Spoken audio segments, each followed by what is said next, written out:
Welcome back to the channel, everyone. It's good to see you again, or to welcome you if it's your first time here.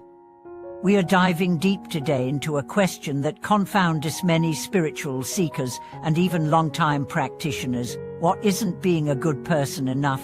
Why doesn't simple kindness ensure rebirth into a pure land or higher existence? And is diligence in practice the answer, or is there something deeper beneath the surface? This video isn't just about religious ideals or moral speculation, it's about understanding our spiritual trajectory. It's about peeling back the layers of what we think we know and stepping into a more awakened relationship with our inner life, our motivations, and our ultimate destiny.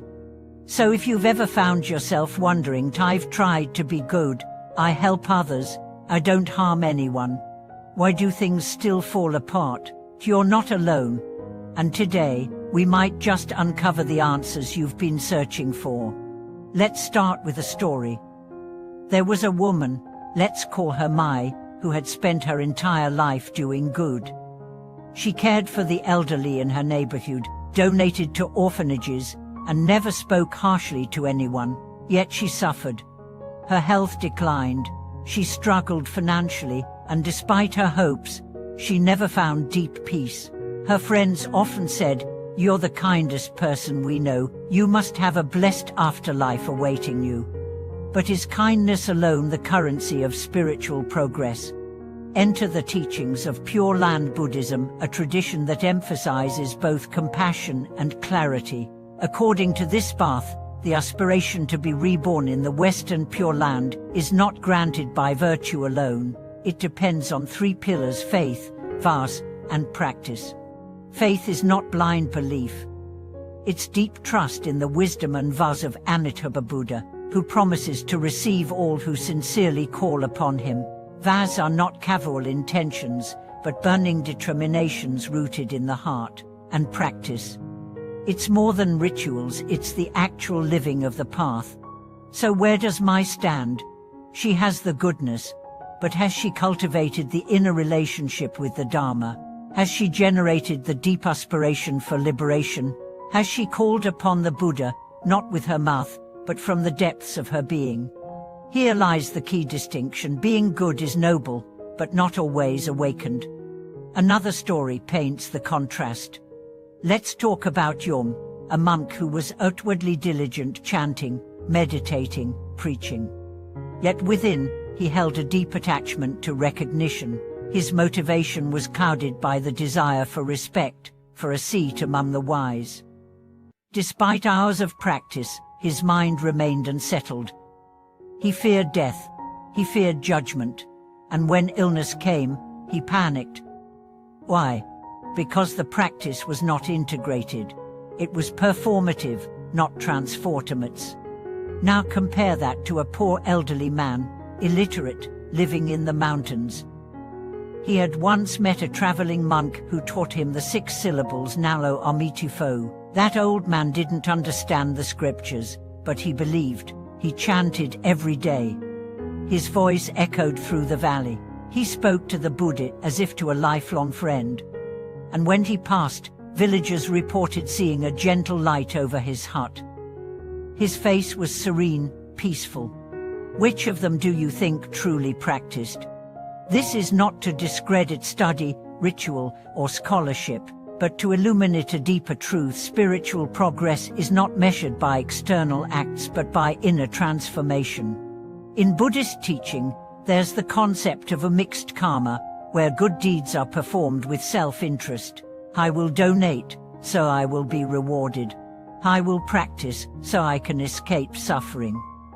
Even subtle motivations rooted in ego create ripples that cloud the heart. True Dharma practice purifies not just our actions but our intentions. This brings us to the real question: what is your practice rooted in? Is it fear of rebirth into the lower realms? Is it a desire for reward? Or is it a deep, unshakable love for truth? Imagine a tree. Its leaves may be green and beautiful. But what if its roots are shallow? The first storm will rip it from the ground. But if a tree's roots sink deep, nourished by pure soul, it will stand even in the wildest tempest. Likewise, your spiritual practice must root into sincerity. Let's explore this further with a contemporary example. A young woman named Lee was diagnosed with cancer. Her first instinct was to pray, chant, seek divine intervention. She offered incense, made donations, joined every Dharma session she could find. Outwardly, she seemed devoted, but something felt forced. She was bargaining, "If I do this, please make me better." But as the disease progressed, something shifted. She stopped asking for a cure. She started sitting silently each morning, hands in her lap, simply breathing. She chanted not with urgency, but with surrender. Her heart softened, her fears dissolved, and even though her body eventually failed, she died with a gentle smile. Her sister later said, "I think she was healed, even if she wasn't cured." This is the transformation Pure Land practice offers, not escape from life's challenges, but the clarity to face them with dignity and grace. Let's return now to the initial dilemma: why kindness alone doesn't ensure rebirth. In Buddhism, kindness is a virtue, but enlightenment requires insight. You can be generous and still cling. You can be patient and still identify with ego. You can be loving and still fear death. It is not the quantity of your deeds, but the quality of your mind. Do you act from a spacious, unattached heart? Do you offer without expectation? Do you surrender to what is, without bargaining for more? Rebirth in the Pure Land is not a reward. It is a resonance. Your inner state must align with the vibration of that sacred realm. A Metaphysics Pure Land is not built on good deeds, it's built on faithful hearts, vowed intentions, and sincere practice. So be kind, but also be awake. Yes, help others, but also examine yourself. Yes, practice devotion, but let it come from love, not fear. This is not about disqualifying goodness, it's about elevating it into wisdom. Now I want to share something personal. Years ago, I volunteered at a hospice. I met many dying people, some devout, some atheists, some unsure. But what struck me was not their beliefs, but their peace. The ones who had made peace with life, with death, with themselves, they passed gently, gracefully. And among them, there was one old woman. She had been a devout practitioner of Pure Land Buddhism for decades. Every day, she whispered, "Amo Amitufo." When her final moments came, she didn't struggle. She simply whispered the Buddha's name once more and went silent. There was no fear, only surrender. That is what I wish for all of us. Not perfect lives, but perfect trust.